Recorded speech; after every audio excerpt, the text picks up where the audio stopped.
اللهم صل على سيدنا محمد يا رب صل وسلم دائما ابدا على حبيبي. کیا کیا ہے؟ اسلام نے کہا کہ گھوڑا ہم نے تمہیں دیا ہے اس پہ سوار ہونے کے لیے اور اس کی لگام اپنے ہاتھ میں رکھنے کے لیے، اور اس کو گھوڑے کو میسج تم دو گے اپنی عقل سے سوچ کے کہ کس سمت میں جانا ہے اور کس سمت میں نہیں جانا. نہیں آئی بات؟ اب آپ نے کیا کیا؟ گھوڑے پہ بیٹھے. اگلا پوچھ رہا ہے یار تم پیدل کیوں نہیں جا رہے؟ آپ نے کہا میں اس لیے پیدل نہیں جا رہا کہ گھوڑا گھنٹوں کا سفر منٹوں میں طے کرا دے گا. اس پہ جب بیٹھوں گا تو ایسے جیسے میری دم میں آگ لگ گئی. دم میں الگ سے مجھے آگ لگانے کی ضرورت نہیں ہے. گھوڑے کی دم میں ویسے ہی آگ لگی ہوئی ہوتی ہے، ذرا سا وہ ایڑ لگاؤ نا تو ایک دم اسپیڈ مارتا ہے. تو مجھے اپنی دم میں آگ لگانے کی ضرورت اب نہیں ہے. اب آپ بیٹھ گئے. اب آپ سے اگلا پوچھ رہا ہے جانا کہاں ہے؟ آپ نے لگام کدھر کو موڑو گے؟ آپ کہو گے یار یہ میں نے ابھی تک اس بارے میں کوئی سوچا نہیں ہے. جہاں گھوڑا کہے گا وہاں جاؤں گا میں. اب بتاؤ منزل پہ پہنچو گے یہ بیڑا غرق ہو جائے گا. گھوڑا آپ کو کھائی میں گرا سکتا ہے، وہ آپ کو آپ کی منزل سے دور لے جا سکتا ہے. آپ نے جانا تھا آگے کی طرف 1 گھنٹہ، گھوڑے کو گھاس پیچھے نظر آئی، مڑ گیا، پیچھے جا رہا ہے. سفر کے قریب کرنے کے بجائے یہی گھوڑا جو منزل کے قریب لے جانے کے لیے تھا آپ کو منزل سے الٹا دور کرنا شروع کر دے گا. یہی گھوڑا نعمت کے بجائے عذاب بن جائے گا. کیوں؟ آپ نے اس کی لگام کو کنٹرول نہیں کیا اور عقل سے فیصلہ نہیں کیا کہ کیا کام اس سے لینا ہے اور کیا کام اس سے نہیں لینا. سمجھ رہے ہو کہ نہیں سمجھ رہے؟ یہ عقل نہیں فیصلہ کر رہی ہے، یہ آپ نے گھوڑے پہ چھوڑ دیا ہے. تو خوب سمجھ لو، اللہ نے ہمیں خواہشات کا ایک سمندر دیا ہمارے دل میں. اللہ نے کہا عقل سے اس خواہشات کو کنٹرول، یہ خواہشات تمہیں موٹیویٹ کریں گی، یہ فیول کا کام دیں گی، یہ تمہیں بہت سارے کام کروائیں گی تم سے. تو عقل سے فیصلہ کرنا ہے کہ خواہشات کو کہاں لے کے جانا ہے اور کہاں لے کے نہیں جانا. ہم خواہشات کے گھوڑے پہ سوار ہو کے خواہشات سے پوچھ رہے ہوتے ہیں کہ بتا کیا کرنا ہے آج. تو خواہش کہتی ہے فلم دیکھنی ہے، فلم دیکھ رہے ہیں بیٹھ.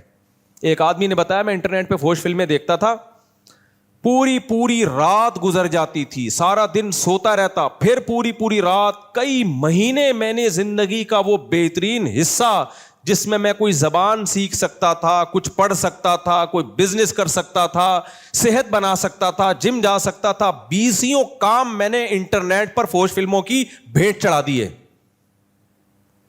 اور یہ کہ لبرل آدمی تھا، دیندار آدمی کی بات نہیں کر رہا میں، جس کا واقعہ میرے سامنے دیندار نہیں تھا، یہ لبرل سیکولر آدمی جو مذہب کو نہیں مانتا تھا.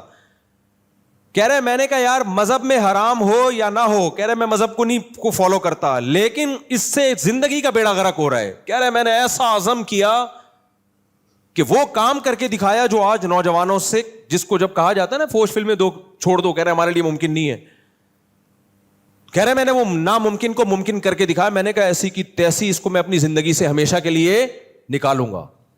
وہ مذہبی آدمی نہیں ہے کہ اس کو آخرت کا خوف ہے. وہ کہہ رہے یار دنیا کا بیڑا غرق ہو گیا نا، جو زندگی کا بہترین حصہ 20 مفید کاموں میں لگا سکتا ہوں، پوری رات کمر بھی کبڑی ہو جاتی ہے، گردن ٹیڑھی ہو جاتی ہے، سارا دن اسی میں لگے رہتے ہیں، پھر دن میں بھی اسی کے خیالات. کہتے میں نے کہا یار میں اپنی صلاحیتوں کو کہاں ضائع کر رہا ہوں، میں کدھر میں اپنی صلاحیتوں کو لگا رہا ہوں. تو بعض لوگوں کو اللہ نے عقل دی ہوتی ہے، ان کو پتا ہوتا ہے کہ بھائی خواہشات، عقل بتائے گی کون سی خواہش پوری کرنے کی ہے اور کون سی پوری کرنے کی خواہش بولو نہیں ہے. ہم کیا کر رہے ہیں؟ میجورٹی کیا کر رہی ہے؟ گھوڑے پہ بیٹھ کے گھوڑے سے کہہ رہے ہیں بتا کیا کرنا ہے، جدھر تیرا دل چاہ رہا ہے وہاں چل. گھوڑا تو پھر یا تو گھوڑی کے پاس جا کے کھڑا ہو جائے گا یا گھاس کے پاس جائے گا، یا جہاں موڈ ہوگا بے لگام ہو جائے گا. وہ پتہ ہی نہیں کہ آپ جا کہاں رہے ہو. تو یہی حساب کتاب ہے میرے بھائی. اللہ تعالیٰ نے ہمیں حکم دیا خواہشات کو تم نے بتانا ہے بھائی کون سی خواہش پوری کرنی ہے، کون سی پوری نہیں کرنی. ساری خواہشات کچلنی بھی نہیں ہے، پوری بھی کرنی ہے. اچھی چیزوں کا جذبہ پیدا کرو, تبھی تو قرآن نے کہا ہے وفی ذالک فلیتنافس المتنافسون, دوڑ لگاؤ, آگے بڑھنے کا ہر ایک کو شوق ہوتا ہے. لیکن اللہ نے کہا دوڑ کا میدان تم نہیں بتاؤ گے, ہم بتائیں گے. کون سا میدان ایسا ہے جس میں دوڑ کے تم آگے نکل گئے تو تمہیں فائدہ ہے, کون سا میدان ایسا ہے جس میں دوڑ کے تم جیت گئے تو بھی ہار گئے, کوئی فائدہ نہیں ہے اس میں. سمجھتے ہو کہ نہیں سمجھتے؟ کچھ دوڑ کے میدان ایسے جس میں جیت کے بھی ہار جاتا ہے آدمی, تھوڑی دیر ٹرافی شرافی مل جاتی ہے, اس کے بعد قبر میں جا کے سب برابر. تو دوڑ کا میدان نیک اعمال ہیں, نیک اعمال میں دوڑو گے. وہ اتنی تہجد پڑھتا ہے میں اس سے زیادہ پڑھوں, اس نے اتنی شادیاں, استغفر اللہ, یعنی میں اس سے زیادہ کروں, استغفر اللہ. یہ پھر شادیاں پتہ نہیں کہاں سے بیچ میں آ جاتا ہے یار. پرسوں ترسوں کسی نے مجھے تانا دیا کہ آپ کی شادیوں کے بیانات کی وجہ سے گھروں میں طلاقیں ہو رہی ہیں, بس کر جاؤ. میں نے کہا ان طلاق یافتاؤں کی شادیاں بھی میرے شادیوں میں بیانات کی وجہ سے ہو رہی ہیں, تو پلس مائنس ہو گیا نا. میں نے کہا حساب برابر ہو گیا. تو اور ہمارے شادیوں کے بیانات کی وجہ سے طلاقیں نہیں ہو رہی ہیں. طلاقیں تو اس مرد کے نااہل ہونے کی وجہ سے ہو رہی ہیں جو نہیں پال پا رہا 2 کو 3 کو, وہ اس کا قصور ہے, ہمارا قصور تھوڑی ہے. ایسے تو پھر شریعت کو قصوروار ٹھہراؤ, وہ حقوق نہیں ادا کر رہا وہ کمبخت, یا آگے سے عورت کا رسپانس اتنا شدید آ رہا ہے کہ وہ شرعی حدود سے ہی کراس کر جاتی ہے, تو وہ پھر ان کا اپنا ذاتی مسئلہ ہے. اس میں اسلام, میں جو بات کر رہا ہوں میری ہے ہی نہیں بھائی وہ بات, میں تو اللہ کا پیغام آپ تک پہنچانے کی کوشش کر رہا ہوں. تو خیر, یہ پتہ نہیں شادیوں کی بات پھر آ جاتی ہے, کچھ خاتونوں کی بددعائیں مجھے لگ بھی جاتی ہیں آج کل, پھر بھی میں باز نہیں آ رہا, اللہ معاف فرمائے. خیر, تو کیا بات کر لی تھی ہو یار ہے. ہاں دیکھو صحابہ کرام میں یہی جذبہ تھا. غریب صحابہ نبی صلی اللہ علیہ وسلم کی خدمت میں آئے, عرض کیا یا رسول اللہ ذهب اہل الدثور بالاجور, یا رسول اللہ مالدار صحابہ دولت میں تو ہم سے آگے تھے ہی, ہمیں اس پہ کوئی اعتراض نہیں ہے, کیونکہ مرنے کے بعد سب کیا ہو جائے گا, دولت غربت سب برابر, اعمال پہ جنت ملے گی. لیکن یہ لوگ تو اعمال میں بھی ہم سے آگے نکل گئے. بھائی دیکھو صحابہ کو یہ نہیں غم تھا کہ ان کو دولت زیادہ ملی ہمیں دولت کم ملی, کوئی بات نہیں. مرنے کے بعد سب کیا ہے, تھوڑے دن کی کہانی ہے. دولت مند کی لاش پہ بھی اتنے ہی کیڑے ہوتے ہیں جتنے غریب کی لاش پہ, بلکہ دولت مند کی لاش پہ تھوڑے زیادہ ہوتے ہیں. اس نے پیزے برگر فل کارب ڈائٹ زیادہ کھائی ہوئی ہوتی ہے, اور کیڑوں کو فل کارب ڈائٹ تھوڑی زیادہ پسند ہے, میٹھے پہ زیادہ آ جاتے ہیں. میرا رپورٹ ہے, غلط بھی ہو سکتی ہے بھائی. خیر, تو غریب کی تو لاش بھی سوکھی سوکھی سی ہوتی ہے, کیڑے بھی کہتے ہیں کہ یار کوئی خاص چیز کھانے کو مل نہیں رہی ہے. تو صحابہ کو یہ نہیں تھا کہ ابو بکر عثمان رضی اللہ عنہما ان کو اتنی دولت اور ہم غریب, نہ, ان کو یہ تھا کہ یا رسول اللہ دوڑ کا میدان آخرت ہے نا, تو مسئلہ تو یہ ہے کہ دولت مند تو آخرت میں بھی ہم سے آگے ہے. نبی نے پوچھا کیوں کیسے, کہا یا رسول اللہ ہم جہاد کرتے ہیں, مالدار لوگ بھی جہاد کرتے ہیں, اس میں ہم دونوں کیا ہو گئے برابر. ہم حدیث کا مفہوم پیش کر رہا ہوں, ہم تہجد پڑھتے ہیں, مالدار لوگ بھی تہجد پڑھتے ہیں, اس میں ہم دونوں کیا ہو گئے, منہ سے بولنے پر گورنمنٹ کی طرف سے پابندی نہیں, ہم دونوں کیا ہو گئے برابر. اور رشتہ داری جوڑنا, جتنی نیکیاں وہ بھی کرتے ہیں ہم بھی کرتے ہیں, لیکن ایک نیکی وہ کرتے ہیں ہم وہ نہیں کرتے, وہ اللہ کی راہ میں خوب خوب خرچ کرتے ہیں, مسجدوں میں بھی, تعلیم پہ بھی, مدرسوں میں بھی, جہاد میں بھی, ہر جگہ. ہم تو, ہمارے پاس تو پیسے ہی نہیں ہے, گھر میں کھانے کو مسئلے ہیں ہمارے ساتھ, تو یہ تو اس عمل میں آگے نکل گئے ہم سے. تو فکر دیکھو کس چیز کی ہو رہی ہے صحابہ کو, فکر یہ ہو رہی ہے آخرت میں ہم سے آگے نکل گئے. تو آپ صلی اللہ علیہ وسلم نے فرمایا ٹھیک ہے میں تمہیں ایک ایسا عمل بتاتا ہوں, وہ عمل تم کر لو گے تو اجر میں مالداروں کے برابر. آپ نے ان کو تسبیحات بتائیں, ذکر اللہ بتایا, یہ ذکر کثرت سے کیا کرو. جب مالدار صحابہ کو پتا چلا نا تو انہوں نے بھی وہ تسبیحات پڑھنا شروع کر دی. تو پھر غریب صحابہ دوبارہ یا رسول اللہ, جب سے ان کو پتا چلا انہوں نے بھی وہ عمل. اب دیکھو یہ مقابلہ ہو رہا ہے کہ نہیں ہو رہا, بھائی ہم آگے ہی رہیں گے آخرت میں بھی, یہ ایک جذبہ ہے انسان کا, تو یا یہ پسندیدہ ہے, اس میں آگے نکلو. تو مالدار صحابہ بھی نے بھی شروع کر دیا وہ عمل. تو نبی صلی اللہ علیہ وسلم کے پاس پھر مسکین صحابہ آئے, یا رسول اللہ, وہ تو انہوں نے بھی عمل شروع کر دیا. تو آپ نے فرمایا ذالک فضل اللہ یؤتیہ من یشاء, بھائی اللہ کا فضل ہے, جس کو چاہتا ہے عطا کر دیتا ہے. اب اللہ تمہیں کوئی یہ تو نہیں کہ تمہاری نیکی کا تمہیں اجر نہیں دے رہا, اب ان کو اللہ نے زیادہ نواز دیا, وہ زیادہ کما لیں گے, تو یہ اب اللہ کا فضل ہے. یہ ایسا ہی ہے نا جیسے اللہ نے سید الانبیاء صلی اللہ علیہ وسلم کو نبی بنا دیا, تو مشرکین یہ کہا کرتے تھے کہ اگر اللہ نے نبی بنانا تھا تو فلاں کو کیوں نہیں بنایا, فلاں کو کیوں نہیں بنایا, محمد صلی اللہ علیہ وسلم کو کیوں بنایا. تو اللہ نے کیا جواب دیا قرآن میں کہ اللہ نے کسی کو غریب بنایا, کسی کو دولت مند بنایا. تو دولت مند بننا اور غربت غریب بننا یہ تمہاری رائے پر نہیں ہے, یہ سلیکشن کس کی ہے؟ اللہ کی. حالانکہ یہ کم درجے کا معاملہ ہے, تو نبوت تو اس سے بھی اونچی چیز ہے, اس میں تمہاری رائے تھوڑی چلے گی, اس میں تو اللہ کی سلیکشن ہوگی, جس کو اللہ چاہے گا اس کو سلیکٹ کرے گا. تو کچھ نعمتیں اللہ کی طرف سے اضافی ملتی ہیں. یہی اشکال صحابیات کو ہوا کہ یا رسول اللہ ہم عورتیں بھی نیک کام کرتی ہیں, مرد بھی نیک کام کرتے ہیں, ہم بھی صدقہ کرتی ہیں, مرد بھی صدقہ کرتے ہیں, لیکن ایک کام مرد ہم سے آگے, وہ جہاد کرتے ہیں, ہم جہاد نہیں کرتی, اور کر نہیں سکتی ہم عورت ہیں, ہم کیسے, عورت میں اتنا بہادری تو نہیں ہوتی. تو قرآن میں کیا آیتیں نازل ہوئی ہیں؟ فرمایا وَلَا تَتَمَنَّوْا مَا فَضَّلَ اللَّهُ بِهِ بَعْضَكُمْ عَلَى بَعْضٍ, اللہ نے بعض کو بعض پر جو فضیلت دی ہے اس کی تمنا مت کرو. یہ گاڈ گفٹڈ ہے کچھ چیزیں, یہ دیکھو اللہ نے مجھے کتنی نعمتیں دی. اگر یہ کمپیئر کرنا شروع کر دیا اس کو یہ نعمت, تو پھر تو ساری زندگی احساس کمتری میں ہی. اللہ نے عورت پر یہ احسان کیا, اس کو انسان بنایا, عورت بنایا, یہ بھی تو اللہ کا احسان ہے نا. موسیٰ علیہ السلام کی ماں عورت تھی نا, ان کے پیٹ سے کس کو جنا اللہ نے؟ پیغمبر کو جنا. کسی نے زبردست بات کی ہے کہ اللہ نے عورت میں کوئی پیغمبر نہیں بنایا, لیکن کوئی پیغمبر ایسا نہیں ہے جو عورت نے جنم نہ دیا ہو. کتنا بڑا مقام اللہ نے ان کو دے دیا, اور ان کا ذکر بھی قرآن کر رہا ہے موسیٰ علیہ السلام کی ماں کا. تو یہاں ایک اشکال کا جواب دے کے بس میں آگے چلتا ہوں, بلکہ اشکال تو نہیں ہے, اس کی ایک حکمت بیان کرتا ہوں کہ دیکھو اللہ نے مالدار کو فضیلت اس لحاظ سے دے دی کہ وہ نیکی بھی کرے گا, صدقہ بھی کرے گا, تو وہ آگے نکل جائے گا قیامت کے دن. غریب اس طرح سے صدقہ خیرات نہیں کر سکتا. زکوٰۃ لینے والا ہوتا ہے غریب, اور مالدار زکوٰۃ دینے والا. تو لینے کی کوئی فضیلت ہے, کوئی ثواب ہے؟ بولتے کیوں نہیں بھائی, دینے کے تو بہت ثواب ہے نا. تو دینے والے کو ثواب مل رہا ہے, لینے والے کو تو صرف پیسے مل رہے ہیں, ثواب تھوڑی مل رہا ہے. تو یہاں ایک اشکال پیدا ہوتا ہے, بھائی اللہ نے پھر مالدار کو اتنا نوازا کیوں ہے؟ اصل میں جواب یہ ہے کہ مالدار کی آزمائش زیادہ ہے, غریب کی آزمائش کم ہے. ہم سمجھتے ہیں غریب کی آزمائش زیادہ ہے, مالدار کی کم ہے. نا نا نا نا, معاملہ الٹا ہے. غریب کی آزمائش کم ہے, مالدار کی آزمائش زیادہ ہے. تو جس کو زیادہ آزمایا جاتا ہے اس کو بینیفٹس بھی زیادہ دیے جاتے ہیں. جس سے ہارڈ ورکنگ والا کام لیا جاتا ہے اس کو سہولتیں زیادہ دی جاتی ہیں. کمپنیوں میں ہوتا ہے نا, کسی امپلائی کو سب کو تنخواہ برابر, اس کو کسی جنگل میں بھیج دیا کسی اہم مہم پر, تو الاؤنس اس کو زیادہ ملتا ہے کہ نہیں ملتا؟ بھائی اس کے کام سخت ہے. آپ کہو گے لو بھائی, مالدار ایک تو ویسے بھی عیاشی کر رہا ہے اور جنت میں بھی عیاشی کرے گا, تو اس کی آزمائش زیادہ کہاں سے, اس کی تو کم ہے. بھائی یہ جب ہے جب آپ کے پاس پیسے نہ ہو, پھر آپ کو یہ لگے گا. جب پیسے آئیں گے پھر آپ کو لگے گا پیسہ ہوتے ہوئے نماز پڑھنا مشکل, بغیر پیسوں کے نماز پڑھنا آسان.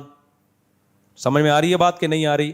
پیسہ ہوتے ہوئے زنا سے بچنا مشکل, پیسہ ہی نہیں ہے تو کوئی لفٹ ہی نہیں کرائے گی, ٹھیک ہے نا, آرام سے ہنسی خوشی زندگی. رشتہ نہیں مل رہا ہوتا, گرل فرینڈ کہاں سے ملے گی؟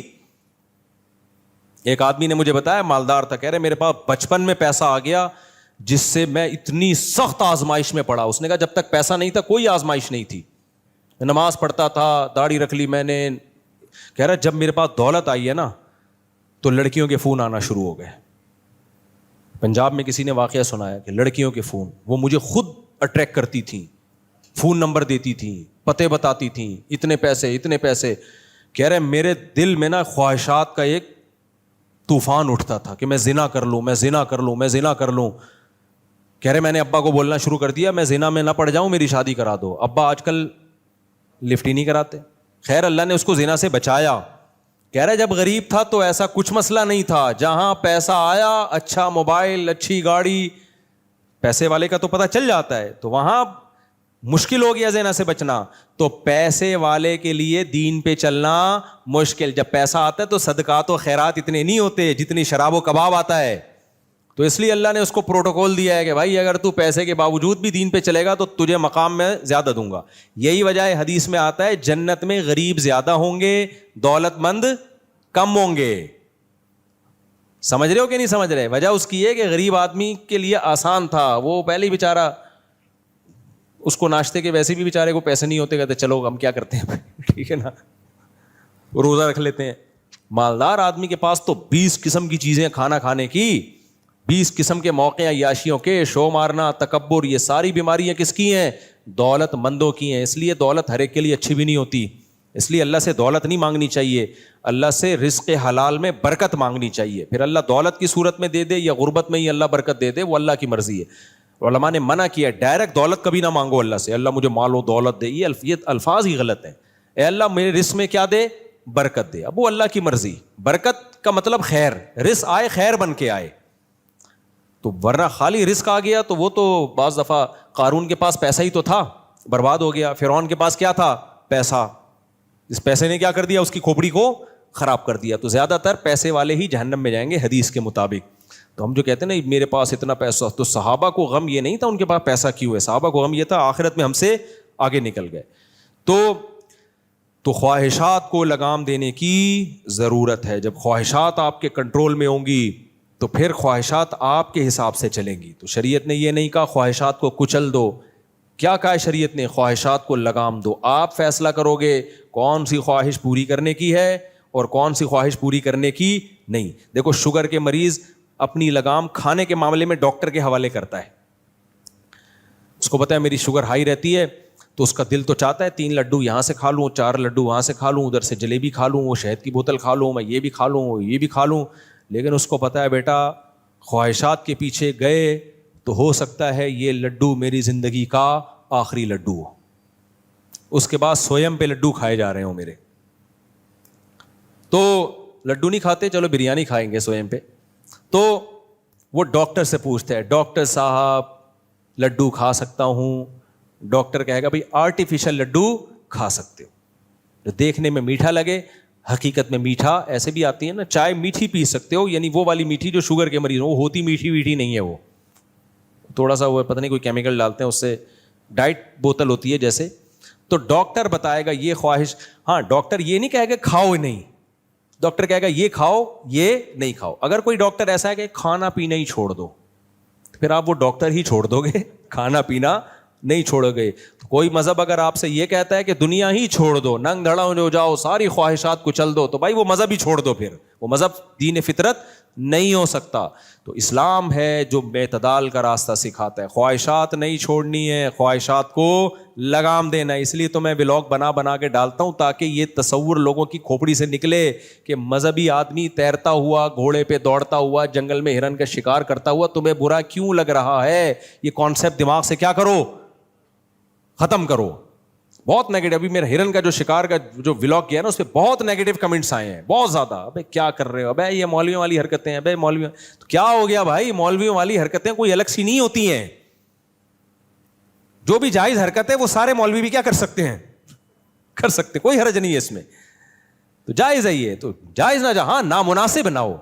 بعض جائز انٹرٹینمنٹ ہوتی ہے لیکن وہ علماء پہ سوٹ نہیں کرتی ہیں. ابھی جیسے میں کینیڈا گیا نا, تو انہوں نے میری ہیلی کاپٹر پہ سواری کا انتظام کیا ہوا تھا. جاپان میں گیا, ارشاد بھائی نے گن پوائنٹ پہ ہیلی کاپٹر میں بٹھایا, ہم نے کہا چلو گھوم کے آ جاتے ہیں. جب کینیڈا گیا انہوں نے ہیلی کاپٹر کا انتظام کیا ہوا تھا, آپ کو گھمائیں گے بیان کے بعد ہیلی کاپٹر پہ. مجھے دل پہ بہت بوجھ تھا کہ یار کیا ہیلی کاپٹر پہ بچوں کی طرح میں, شکار تو ایک شکار جو ہے نا وہ تو ایک وہ خاندانی لوگوں کا کام ہے. میں نہیں کہہ رہا میں بہت خاندانی ہوں, لیکن شکار میں دلچسپی ہمیشہ سے کن کو رہی ہے, خاندانی لوگوں کو. اسماعیل علیہ الصلوۃ والسلام جو تھے نا, نبی صلی اللہ علیہ وسلم نے جب صحابہ کو تیر اندازی کی ترغیب دی تو آپ نے فرمایا ارمو فإن اباکم کان رامیا, تیر لگاؤ سیکھو تیر اندازی, اس لیے کہ تمہارے باپ اسماعیل وہ تیر انداز تھے, ان کا گزر بسر شکار پہ تھا. شکار پیغمبروں نے کیا ہے بھائی. جو ویجیٹیرین ہے ان کو اشکال ہوتا ہے ہائے بیچارہ ہرن. کچھ لوگوں کے یہ بھی کمنٹ تھے ہائے بیچارہ ہرن.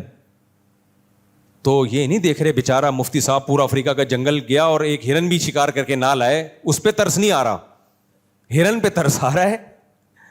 ہاں ہرن کو مارنا برائے مارنا یہ حرام ہے اسلام میں. آپ اس کو ماریں کس کے لیے, کھانے کے لیے انسان کے کام آئے گا پھر ٹھیک ہے. تو ہم نے تو کھایا کم, صدقہ زیادہ کیا. وہ ہرن انسانوں کے کام آیا. بہت سے 2 ہرن تو پورے انہی کو پکڑا دیے جو بیچارے گئے تھے ہمارے ساتھ, وہ تو خوش ہو گئے. تو 1 ہرن قتل ہوا ہے لیکن اس کے بدلے میں کتنے غریبوں کا پیٹ بھرا ہے. تو اگر مار کے پھینک دیں پھر یہ حرام ہے.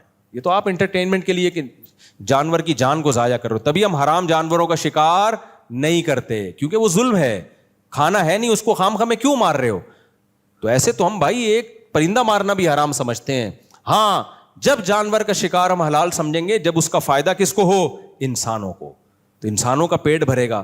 ہم نہیں کھائیں گے تو شیر کھا جائے گا اس کو. کوئی نہ کوئی تو ہرن کو بالآخر کھاتا ہے. جب بڈھا ہو جاتا ہے نا ہرن تو پھر بھاگ بھی نہیں سکتا, تو شیر ہی آ کے کھائے گا. تو شیر سے بہتر نہیں ہے کون کھا لے, جمشید کھا لے, غفار کھا لے, وسیم کھا لے, یہ زیادہ بہتر ہے. کیا خیال ہے؟ تو اسلام کے جو بھی جائز چیزیں ہیں ان کو جب آپ ڈیپ میں جا کے غور کرو گے تو وہ انسانیت کا اس میں فائدہ ہی ہے. تو وہ ہیلی کاپٹر کا میں قصہ سنا رہا تھا, تو مجھے انہوں نے کہا کینیڈا میں آپ کے بیان کے بعد ہم نے ہیلی کاپٹر کی رائڈ رکھی ہے. تو بہت زیادہ ہے. پھر میں نے آخر میں کہا یار مجھے لگا تھا بیچاروں نے انتظام کیا ہے, تو میں نے کہا بھائی یہ رائڈ میں نہیں کروں گا, یہ بچوں کے کھیل ہیں, ہوا میں یوں پتنگوں کی طرح ہیلی کاپٹر میں اڑنا, اور میں نے کہا یہ اس میں مجھے دلچسپی بولو نہیں. تو وہ زبردستی کینسل کروائی. یہ میں نے کہا علماء پہ سوٹ بھی نہیں کرتا نا, یہ جہاز میں جا رہے ہیں تو ولاگ بنا رہے ہیں, میں پائلٹ کے ساتھ بیٹھا ہوا ہوں, یا میں یوں, یہ تو عجیب سا چھچور پنا سا لگتا ہے. تو جو جائز چیز ہے پائلٹ کے ساتھ, چلو پائلٹ کی حوصلہ افزائی کے لیے بھی سمجھ میں آتا ہے, لیکن ہیلی کاپٹر کا مجھے سمجھ میں نہیں آتا. ان کو میں نے سختی سے منع کر دیا. ہاں جو نیاگرا فال ہے وہ قدرت کا ایک شاہکار ہے, وہ تو ہم دیکھیں گے, دیکھنے جائیں گے, انجوائے کریں گے. کسی کو تکلیف ہوتی ہے جلائیں گے.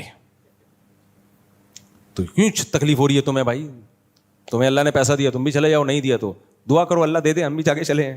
تو یہ تو جب ہم دوسروں کو دیکھتے تھے ہم یہی دعا کرتے تھے اللہ ہمیں بھی دے دے, ہم بھی چکر وکر لگا لیں.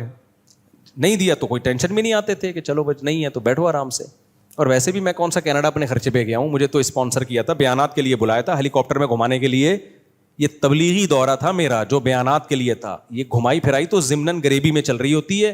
میرے بیرون ملک دورے تفریحی نہیں ہوتے, تبلیغی دورے ہوتے ہیں. اس تبلیغی دوروں میں بیچ میں وہ لوگ میری خوشی کی خاطر کچھ چیزیں ایڈ کر دیتے ہیں, تو اس پہ گورنمنٹ کی طرف سے کوئی پابندی نہیں ہے. اور مجھے جو انٹرٹینمنٹ کا جو شوق ہے وہ بڑا اچھے قسم کے شوق الحمدللہ پالے میں. مثال کے طور پر میں جب کینیڈا گیا نا تو نارتھ پول ہم نے سفر کیا ہے, جہاں 6 مہینے دن اور 6 مہینے رات ہوتی ہے, بالکل دنیا کا آخری کنارہ. میں نے کہا یہ لازمی جائیں گے, اور وہ 3 فلائٹیں, اس کا میں نے بڑا خاندانی ولاگ بنایا ہے, وہ آپ دیکھیے گا, لازمی مزہ آئے گا انشاءاللہ. کیونکہ یہ ایک دنیا کا کنارہ دیکھنے کا کس کو شوق نہیں ہے بھائی, نارتھ کا and of the world. Norway میں بھی ہے, وہاں بھی انشاءاللہ اللہ نے توفیق دی تو جاؤں گا. خیر, تو اصل بات جو چل رہی تھی میں اسی کی طرف آتا ہوں. کیا بات چل رہی تھی, دائیں میں بہت ہو گئی ہے. تو خواہشات کو کیا کرنا ہے, کنٹرول, حلال اور حرام میں فرق. تو یہی قرآن کی دعوت ہے کہ انسان جلباز ہے, وہ حلال و حرام میں فرق کیے بغیر, یہ دیکھے بغیر کہ اس کا مجھے فائدہ ہوگا یا نقصان ہوگا, بے لگام ہو کر خواہشات کے پیچھے بھاگتا چلا جاتا. جیسے کسی ٹھرکی کو کوئی لڑکی نظر آ جائے نا, کوئی خوبصورت سی لڑکی, بس آج کل نوجوان یہی کر رہے ہیں, بیٹھے ہوئے ہوں گے کہیں. ایک حکیم صاحب نے مجھے بتایا, اللہ ان کی مغفرت فرمائے, ویسے تو ابھی زندہ ہیں لیکن بوڑھے ہو گئے, ان کسی کو پتہ نہیں چلے گا کس کی بات کر رہا ہوں. انہوں نے مجھے اپنا واقعہ سنایا, مجھے کہنے لگے میری 2 بیویاں ہیں. میں نے کہا ماشاء اللہ. کہنے لگے میں بہت ٹینشن میں ہوں. میں نے کہا کیوں بھائی؟ کہتے ہیں میں اپنی کلینک میں یا مطب میں بیٹھا ہوا تھا, اچھا بھلا شادی شدہ تھا, پہلی بیوی بڑی خاندانی شریف شرفا, اس سے بچے بھی. تو یہاں سے کوئی لڑکی خوبصورت سی گزر کے گئی اپنی ماں کے ساتھ. اللہ معاف فرمائے, کسی کو پتہ تھوڑی ہے کس کی بات کر رہا ہوں, اس لیے کوئی غیبت نہیں ہے. کہہ رہے ہم میں ایسی ٹھڑک, ہم بھی پیچھے پیچھے نکل لیے. کہہ رہے بڑی خوبصورت سی کوئی جا رہی تھی, بے پردہ سی تھی, بال کھلے ہوئے, بڑی ماڈرن ٹائپ کی. تو کہہ رہے مجھے بڑی اچھی لگی, میں یہیں کوئی ماجون کھا کے اللہ معاف فرمائے بیٹھے ہوئے ہوں گے. تو کہہ رہے مجھے نظر آئی تو ٹھڑک نکل لی, ہم بھی پیچھے. ابے تو آپ کوئی خاندان دیکھو اس کا. کہہ رہے جاتے جاتے میں نے اس کا گھر تلاش کر لیا, بس اٹریکشن روڈ پہ پسند آ گئی. تو میں نے پیغام بھیجا, پیسہ ویسا دیکھ کے انہوں نے شادی کر دی. وہ اتنی بد اخلاق نکلی, کہہ رہے میرا تو سر گنجا ہو گیا اس کی وجہ سے, کبھی منہ سے تمیز سے بات کرتی نہیں, عذاب میں آ گئی ہے زندگی. تو میں نے کہا حکیم صاحب یہ کون سا طریقہ ہے یار, کوئی روڈ پہ چلتی ہوئی لڑکی جا رہی ہے, پیچھے نکل لیے اس کے. تو یہ ہے خواہشات بے لگام, جہاں دل چاہ رہے وہاں نکل لیے. ہمارے ایک استاذ کراچی کے کسی علاقے میں تھے, علاقے کا نام نہیں بتاؤں گا, امام تھے وہ مسجد کے. تو کہنے لگے میں امام تھا تو وہاں اللہ معاف فرمائے, کہہ رہے ہیں وہ خاص علاقہ ہے, بہت ہی عجیب قسم کے وہاں کا کلچر ہے. کہتے ہیں میں نے وہاں کے بوڑھوں کو دیکھا, کوئی نماز روزہ نہیں, ایسے ٹھرکی بوڑھے, یہ ان کے الفاظ ہیں, ہمارے حدیث کے استاذ تھے وہ. کہتے ہیں ایسے ٹھرکی بوڑھے بیٹھے رہتے تھے تھڑے پہ نا, باہر ہوٹلوں پہ, کوئی کام دھندا نہیں ان کا, بس بیٹھے ہوئے ہیں, چائے چل رہی ہے. کہہ رہے ہیں ادھر سے کوئی عورت آتی ہوئی نظر آتی نا, اس کو دیکھتے وہ, اور وہ دیکھتے دیکھتے دیکھتے جب تک گلی کے پار اس کا دوپٹہ بھی نظر آنا بند ہو جاتا نا, کوئی دوپٹہ بھی نظر, وہ پورا سارے مل کے اس کو دیکھ رہے ہوتے. کہہ رہے سارا دن یہی کام تھا ان کا, ادھر سے کوئی پھر دیکھا آ رہی ہے تو سارے یوں شروع. تو کہہ رہے میں ان کے منہ کو دیکھتا تھا کہ یار تمہیں شرم نہیں آتی اس بڑھاپے میں. یہ ہے خواہشات کا بے لگام ہونا. اور بوڑھے ہیں وہ تو پیچھے جا بھی نہیں سکتے نا, وہ حکیم صاحب تو اس وقت جوان تھے, نکل لیے پیچھے, یہ تو جا بھی نہیں سکتے, بس دیکھنے ہی پر ہی ہے, اور کیا کریں گے بیچارے, اتنے بوڑھے ہو گئے, دیکھ کے خوش ہو رہے ہیں. تو جب انسان میرے بھائی خواہشات بے لگام ہو جاتی ہے, اس کی زندگی بہت برباد. اپنی خواہشات کے لیے اپنے ہاتھوں سے اپنی خوشیوں کو آگ لگاتا ہے. اب ان بوڑھوں کا بیچاروں کا کیا, نہ اللہ کا نام لینے میں مزہ آئے گا ان کو, نہ نماز میں مزہ آئے گا, نہ فجر میں, نہ ظہر میں, نہ تہجد میں, نہ تلاوت میں, نہ دعاؤں میں. ان منحوس گناہوں کی وجہ سے اللہ دعاؤں کی لذت چھین لیتے ہیں, ذکر کی لذت چھین لیتے ہیں, تلاوت کی لذت. ہمارے بوڑھے جو مسجدوں میں آتے ہیں, کیسا ان کے چہرے پہ رونق ہوتی ہے, آ کے بیٹھ جاتے ہیں نمازوں سے آدھا گھنٹہ پہلے, ذکر کر رہے ہیں, اللہ کا نام لے رہے ہیں, دعائیں مانگ رہے ہیں, کتنی ان کے چہرے پہ ایک نور آ جاتا ہے. اس سے دل چاہتا ہے ان سے دعا کرواؤ, ان سے دم کرواؤ. اور ایک وہ ٹرکی ٹائپ کے ہوتے ہیں, بیٹھے ہوئے ہیں سارا دن, کیسی ان کی زندگی دیکھ کے لگ رہا ہوتا ہے یہ پریشان ہے. تو اس لیے میرے بھائی اللہ نے فرمایا خلق ان الانسان خلق ہلوا, جل باز ہے, فوراً خواہشات کے پیچھے بھاگتا ہے. اب اس بوڑھے کو یہ تو چاہیے تھا نا, جو دیکھ رہے ہیں یہاں سے وہاں تک, یار نوجوان بھی ہمیں دیکھ رہے ہیں, وہ کیا بولیں گے اس بڑھاپے میں آپ کیا کر رہے ہو, تھوڑا سا نظر کو جھکا لو. لیکن بریکیں کیا ہو گئی ہیں, فیل, بریکیں فیل. نہ عزت کا خیال ہے, اولادوں کا بھی خیال نہیں ہے, اولاد کیا کہے گی, ابا کو دیکھو کیا کر رہے ہیں. تو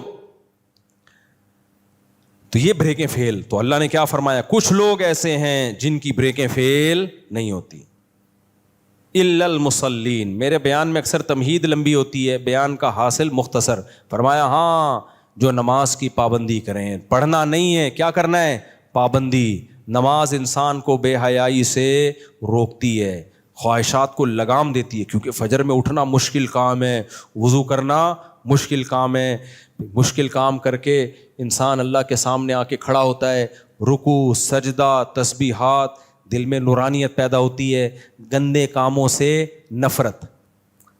جیسے نمازی کو گندا جسم پسند نہیں ہوتا کیونکہ وہ پاک صاف رہتا ہے, ایسے گندا عمل سے بھی اس کو کیا ہو جاتی ہے, نفرت. یہاں لوگ ایک اشکال کرتے ہیں کہ ہم نے تو بڑے بڑے نمازی دیکھے ہیں الٹے الٹے کام کرتے ہوئے, بے حیائی کے کام کرتے ہوئے. اس کا جواب یہ ہے, یہ بالکل ایسے ہی ہے جیسے ڈاکٹر کہتا ہے کہ پیناڈول کی 2 گولی کھانے سے سر کا درد ٹھیک ہوتا ہے. اب آپ کو, میں نے تو اس دن بندہ دیکھا 4 گولیاں کھائیں پھر بھی اس کا درد ٹھیک نہیں ہوا. تو بھائی اس میں پیناڈول کا قصور نہیں ہے, اس کے اندر کوئی سافٹ ویئر غلط قسم کے ڈل گئے, یا اس کو درد ہی کوئی الگ ٹائپ کا ہو رہا ہے, یا وہ پیناڈول کھا کے بھی اتنا زیادہ وہ درد والے کام کرتا رہے سر کے درد کے کہ اس کا درد اس سے ٹھیک نہیں ہو رہا. تو اس کو یوں کہا جائے گا بھائی یہ اگر پیناڈول نہ کھاتا تو جتنا درد ہو رہا ہے نا اس کا ڈبل ہوتا. تو اسی سے خوب سمجھ لو, قرآن کہہ رہے ہیں نماز انسان کو بے حیائی سے روکتی ہے. نمازی آدمی بے حیائی سے دور ہوتا ہے, نماز میں یہ طاقت ہے کہ بے حیائی سے روکتی ہے انسان کو, برے کاموں سے روکتی ہے. اگر کوئی نمازی برے کام کر رہا ہے تو سمجھ لو اگر یہ نماز نہ پڑھتا تو یہ برے کام ڈبل کر رہا ہوتا. تو یہ نماز کا قصور نہیں ہے, یہ ہے ہی اتنا نالائق کہ اس کی نماز نے روکا تو ہے لیکن پورے طور پہ روک نہیں پائی, یا یہ نماز پڑھ نہیں رہا ہے, ڈرامے کر رہا ہے یہ. نماز پڑھنا ہے خشوع و خضوع کے ساتھ ہوتا ہے نا, فارمیلٹی پوری کرنا تھوڑی ہوتا ہے. آج کل کیسے نماز پڑھی جا رہی ہے, اٹھے عادت پڑی ہوئی آئے روبوٹ کی طرح, پنکھوں کا حساب کیا 4 رکعتوں میں. وہ اکثر میں لطیفہ سناتا ہوں نا, ایک امام نے 4 رکعت کے بجائے 3 کے بعد سلام پھیر دیا. ایک آدمی نے کہا 3 پڑھی ہیں آپ نے. امام نے کہا سارے بے وقوف ہیں کیا, کسی نے لقمہ نہیں دیا, تو اکیلا, تجھے کیسے پتا چلا 3 پڑھی ہیں؟ کہہ رہے میری 4 دکانیں ہیں, تو ہر رکعت میں ایک دکان کا حساب و کتاب چل رہا ہوتا ہے نا, تو ابھی 3 دکانیں کمپلیٹ ہوئی تھی, آپ نے سلام پھیر دیا. تو یہ والی نماز بے حیائی سے روکے گی انسان کو؟ ہے بھائی, سارے مسائل کس میں چل رہے ہوتے ہیں, پھر ہل اتنا رہے ہوتے ہیں, نہ ظاہری خشوع ہے نہ باطنی خشوع. ہمارے حضرت مفتی رشید احمد صاحب رحمہ اللہ تعالی نماز میں ہلنے پر اتنا ناراض ہوتے تھے, فرماتے تھے ویسے صحیح کھڑے ہوگا, یہ بالکل آرام سے نا صف میں ایسے تمیز سے بیٹھا ہوا ہوگا, جب اقامت ہو رہی ہے پھر بھی تمیز سے کھڑا ہوگا, نہ کہیں کھجلی ہو رہی ہے اس کو, نہ کہیں خارش ہو رہی ہے, کچھ بھی نہیں ہو رہا, نہ اس کے ساتھ والے کو کچھ خارش وارش ہو رہی ہے, دونوں آرام سے.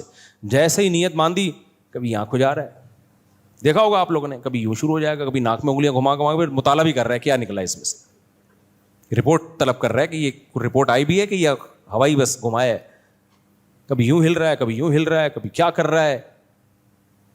تو یہ کیا ہے بھائی؟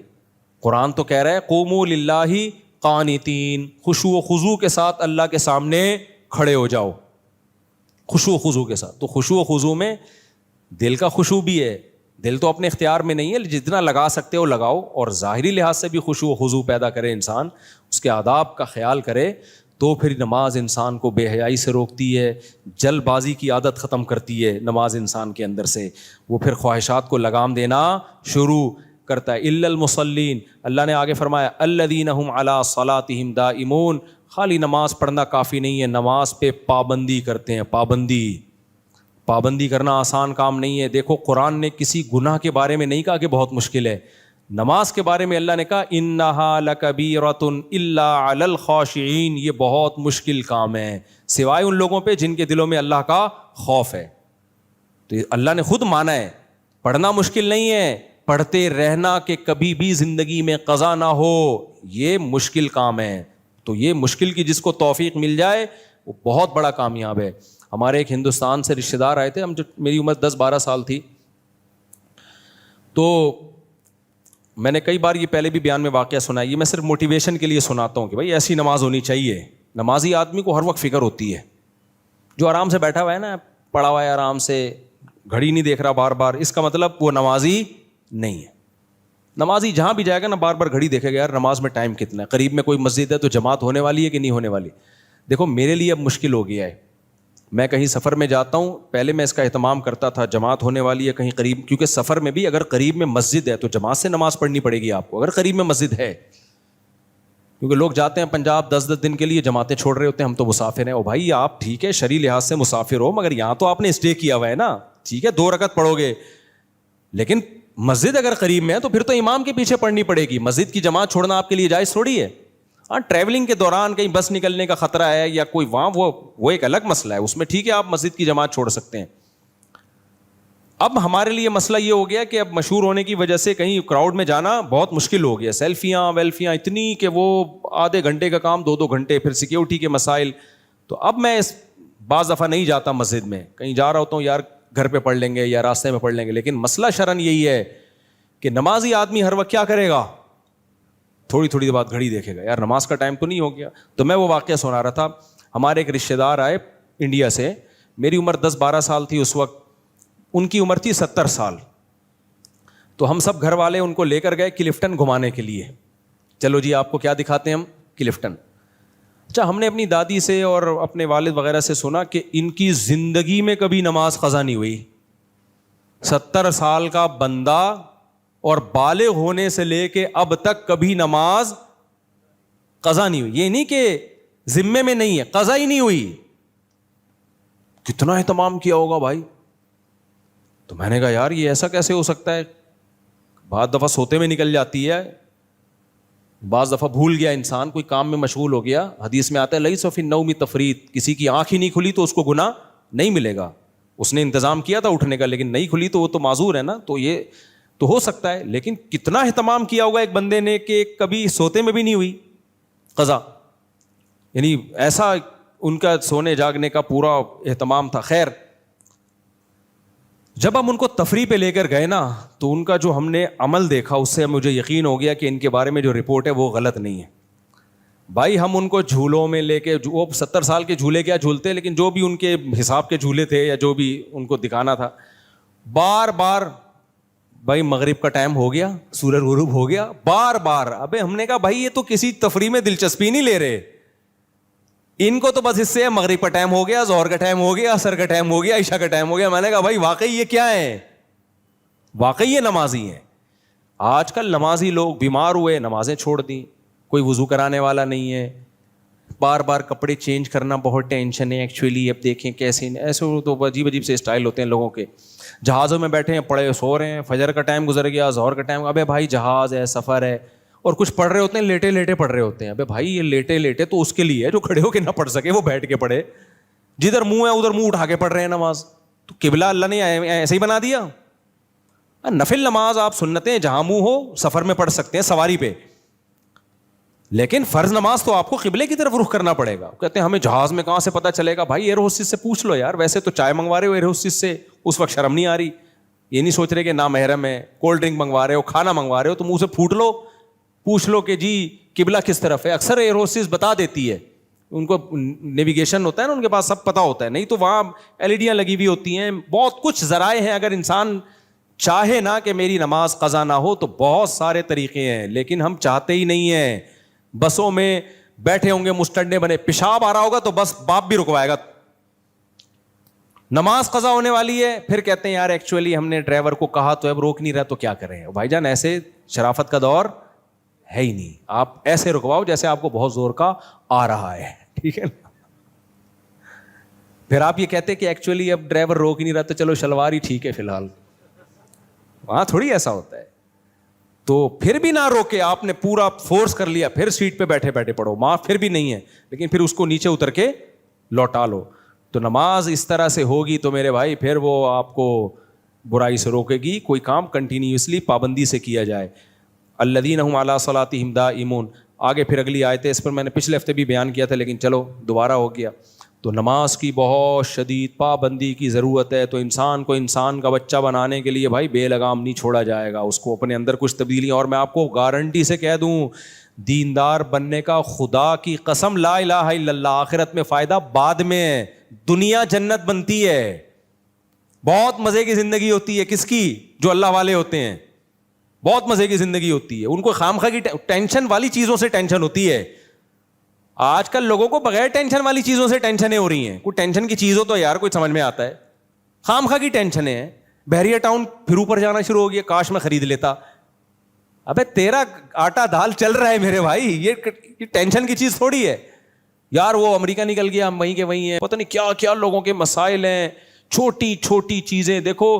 جب آپ دیندار بن جاؤ گے آپ کا ظرف اتنا بڑا ہوگا، آپ کہو گے مجھے اگر 2 وقت کی روٹی مل رہی ہے، سر چھپانے کی جگہ ہے اور جسم کسی بڑی بیماری سے محفوظ ہے، تو مجھ سے زیادہ عیاش دنیا میں کوئی نہیں ہے.